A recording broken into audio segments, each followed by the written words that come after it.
দিনাজপুরের হিলি স্থলবন্দর দিয়ে ভারত থেকে চাল আমদানি অব্যাহত থাকলেও এর কোনো প্রভাব পড়েনি খুচরা বাজারে। বিক্রি হচ্ছে আগের বাড়তি দরেই। বাজারে স্বস্তি ফেরাতে প্রায় 2 বছর বন্ধ থাকার পর 11ই চাল আমদানি শুরু হয়। 23 নভেম্বর পর্যন্ত হিলি স্থলবন্দর দিয়ে ভারত থেকে আমদানি হয়েছে 7,685 মেট্রিক টন। প্রকারভেদে প্রতি টনের দাম পড়ছে 410 থেকে 470 মার্কিন ডলার। আমদানিতে প্রত্যাহার করা হয়েছে বিদ্যমান শুল্ক।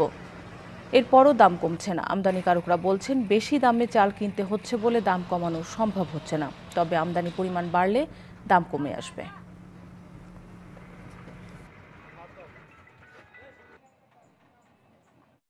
চালের আমদানি যথেষ্ট, কিন্তু সেই তুলনামূলকভাবে দাম কমছে না। হিমশিম খেতে হচ্ছে। সরকার শুল্ক কমানোর ফলেও আমরা কম দামে পাচ্ছি না। এখানে চালের যে বাজার সেই অনুযায়ী আমাদের দেশি চালের দাম এখনো কম আছে।